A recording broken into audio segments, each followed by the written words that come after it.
बाबा जी, योगी जी ने तो बात ऐसी ले ली, उन्होंने उंगली नहीं ना जाने क्या क्या तोड़ने की रणनीति वहां बना रखी थी, साजिश रची हुई थी।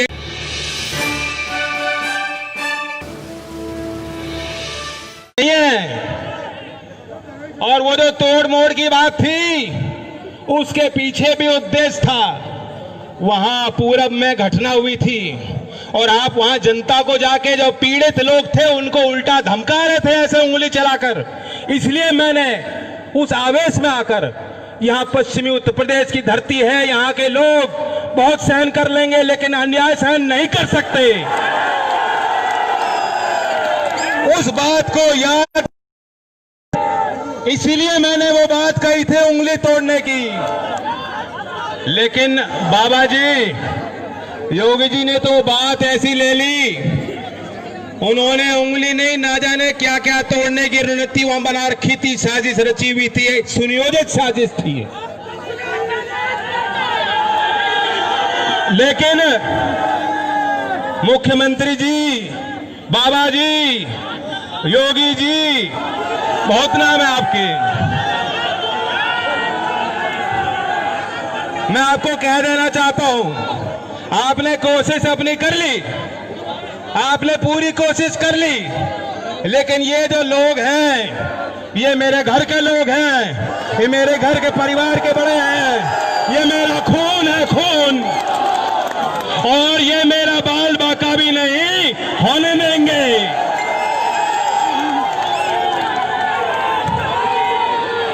मैं ये भी साफ कह दूं, बात मेरी नहीं थी, हमारा उद्देश्य क्या था, क्यों हम वहां गए थे। चौधरी चरण सिंह जी ने हमें सिखाया था, उन्होंने आपको हाथ पकड़ के सिखाया था, किसी दबे कुचले के साथ, गरीब के साथ कभी कोई अन्याय सहन मत करना, उसके साथ खड़े होना। क्या दोस्त था, वहां कांग्रेस पार्टी का नेतृत्व गया, उनको रोका गया, बदतमीजी की गई। तृणमूल कांग्रेस के सांसद वहां गए, उनके साथ बदतमीजी बदसलूकी की गई। समाजवादी पार्टी के नेता गए, वहां गुंडों को तैयार करके उन पर पथराव कराया गया। और जो मेरे साथ हुआ वो तो देख लिया आपने।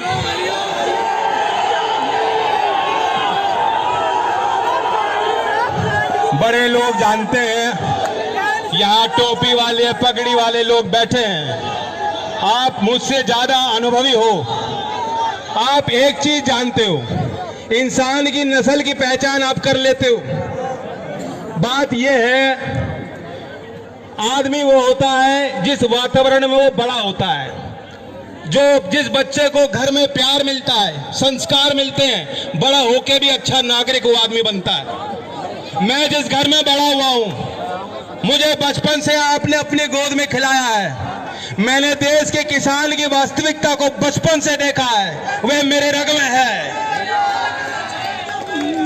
बुआ जी को आपने करीब से देखा, सरोज बुआ जी आपको याद होंगी, ज्ञान बुआ जी आपको याद होंगी, आपको दादी जी याद होंगी, जब चौधरी साहब डांट के भेज दिया करते थे, दादी जी आपको बुला के पुचकारा करती थी, याद है कि भूल गए।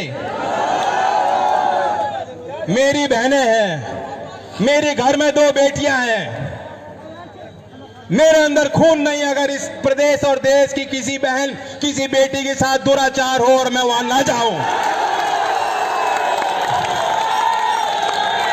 ये इंसानियत है, हमें ये इंसानियत जिंदा रखनी है। क्या गुनाह किया था, हम विपक्ष में है, ये हमारा गुनाह है, या गरीब परिवार के साथ, अरे मैंने उनका घर देखा है, कितनी तरह तरह की बातें सरकार के लोग, सरकार के गुर्गे दलाल बना रहे हैं, कह रहे अरे साहब उनको तो बहुत मोटा पैसा मिला है। अरे ये तो अंतरराष्ट्रीय साजिश है, उनके घर को आप जाके देखो, मैं तो आपको भी कहूंगा आप भी जरूर जाके देखना। बेहद गरीब परिवार है, उनके पास खोने को ना कुछ है ना कुछ पाने को है, जो कुछ उनकी थी चीज जिससे वो प्यार करते थे उनसे छीन ली गई। और ये कौन से संस्कार होते हैं कि रात के अंधेरे में बिना पिताजी के, बिना माताजी के, बिना भाइयों के आप चिता को आग लगा दोगे, कहोगे ये तो हमारी मजबूरी थी। बताओ, यहाँ हिंदू मान्यता के भी लोग हैं, सब धर्मी लोग हैं, सब विचार के लोग हैं, लेकिन मैं पूछना चाहता हूँ, इतना ज्ञान तो सभी को है, चाहे आर्य समाजी हो चाहे कोई और। हम तो आर्य समाजी हैं, हमें मालूम है। क्या इस बात को ठीक मानते हो, वैध मानते हो?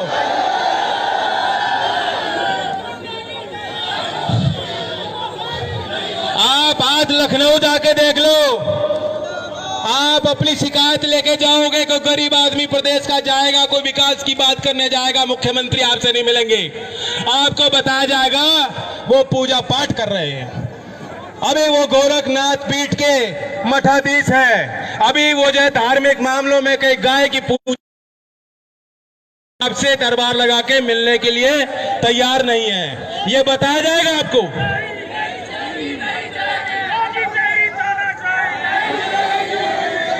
और वह आदमी जिसको धर्म का इतना ज्ञान हो, जिन्होंने वेद पढ़े हो, उन्हें ये नहीं मालूम कि रात के अंधेरे में चिता को आग लगाना कितना बड़ा पाप है। योगी जी को सारा मालूम है। ये सब इसलिए किया गया, रफा दफा किया गया, क्योंकि वह चाहते हैं कि दबाया जा। वे नहीं चाहते, सच्चाई पे पर्दा डालना चाहते हैं, और कोई कारण नहीं है। आपको मालूम है, आंकड़ों को देखो, आंकड़े। चौधरी साहब आपको सभा में बुला के देश की अर्थव्यवस्था, देश के तकनीकी पहलुओं पर आंकड़े दिया करते थे। इसलिए मैं आपको आंकड़े रखना चाह रहा हूं, इनके झूठ पे मत जाओ। ये इन्हीं के आंकड़े हैं। केंद्रीय गृह मंत्रालय ने अभी जो सूची दी है, अभी जो उन्होंने प्रतिवेदन दिया है, उसमें उन्होंने दर्ज किया है वर्ष 2019 में पूरे देश के सभी राज्यों में सबसे ज्यादा महिलाओं के विरुद्ध अपराध कहीं हुआ है, वो उत्तर प्रदेश में है। 59,853 मुकदमे दर्ज हैं। एक वर्ष 2019 में 3,065 रेप के मुकदमे दर्ज हैं। इनसे मुंह छुपाया नहीं जा सकता। अब सवाल ये है, अब जब ये मैं आंकड़े कहूंगा तो कोई भारतीय जनता पार्टी का कह देगा भाई ये तो हम क्या करें, ये तो संस्कार की बात है, ये तो संस्कार सुधारो, ये तो समाज को देखना है। यही तो कह रहे हैं, आपने देखा, यही कह रहे हैं ना कि समाज की बात है। हाँ, समाज की बात है। इसमें कानून का पालन भी होना चाहिए, इसमें पुलिस बल को हमें मजबूत भी करना चाहिए, उन्हें मुस्तैद भी होना होगा, समाज की भी बात। लेकिन मैं आपको बताऊं, माया त्यागी कांड याद है कि नहीं? लोगों के अंदर वहां उस समय विशेष चेतना जगाने का काम चौधरी चरण सिंह जी ने किया था, और लाखों लोग तब जेल गए थे। और कांड क्या था?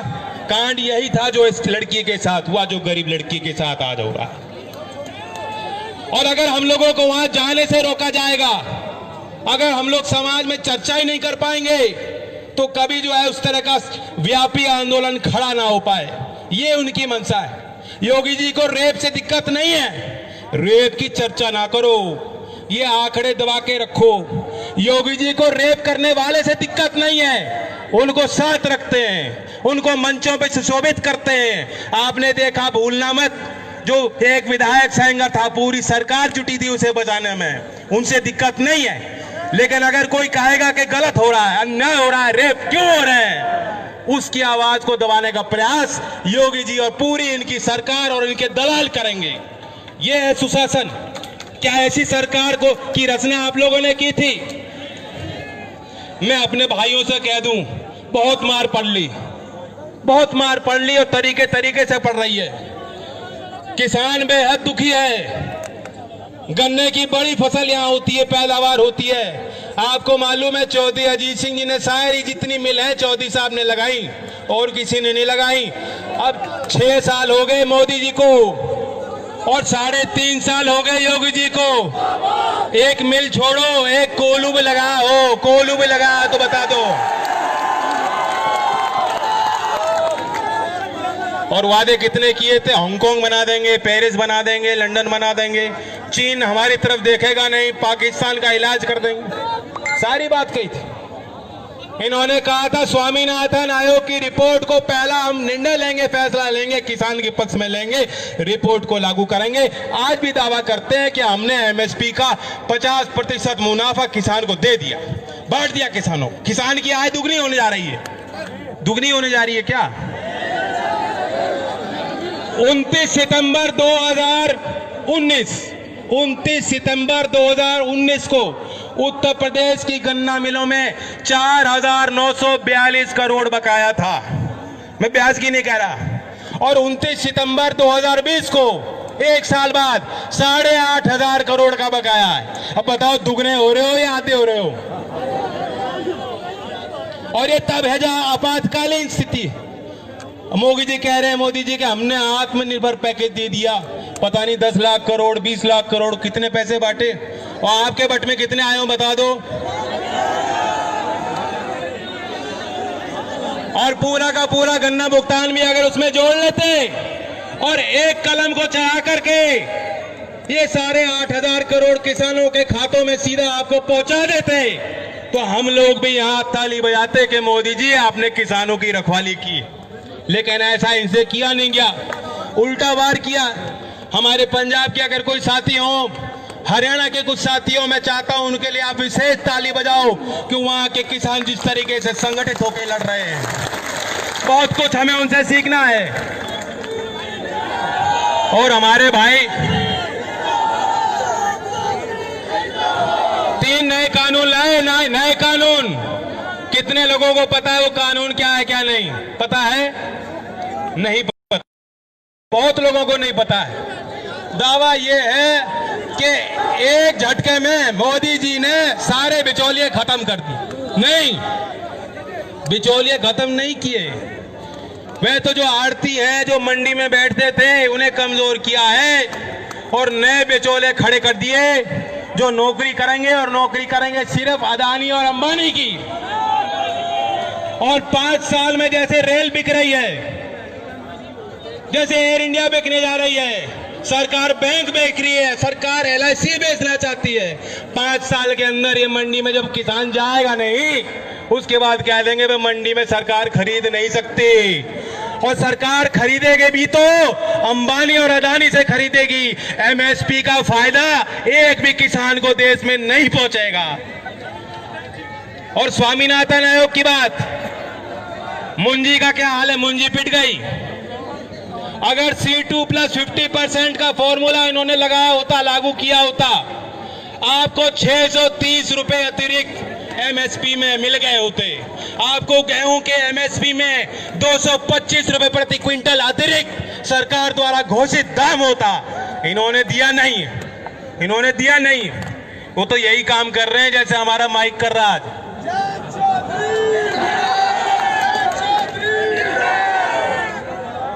बहुत बात हुई है, सवाल ये है अब आपको जागने का वक्त। मुझे कोई फर्क नहीं पड़ता। मैं तो अपने भाइयों को कहना चाहता हूं, बहुत से लोग जो आज आए हैं, हो सकता है पिछले चुनाव में वे साथ ना रहे। बहुत से लोग दूसरे दलों में हैं, उनकी भावना जुड़ी है, वे आहत हुए। मुझे कर्नाटक, ओडिशा, विभिन्न राजनीतिक दलों के नेताओं और कार्यकर्ताओं के लगातार संपर्क हो रहे हैं, फोन हो रहे हैं, कह रहे हैं गलत हुआ जैन, ये बहुत गलत परंपरा हो गई, आज तक कभी ऐसा हुआ नहीं। मैं अपने भाइयों को कहना चाहता हूं, मैं आपके तरफ हाथ बढ़ा के कहना चाहता हूं, अपने घर लौट लो, यहां आपका सम्मान होगा।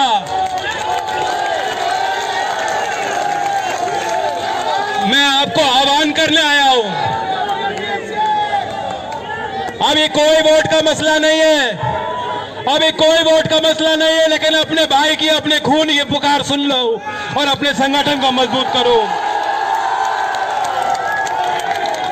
और ये भाई आपको वादा करता है, ये भाई आपको वादा करता है, मैंने 2 लठ खाए हैं, मैंने सिर्फ 2 मात्र लठ खाए हैं, लेकिन अगर आपके हित के लिए 100 लठ भी खाने पड़े, मैं खाने को तैयार हूं।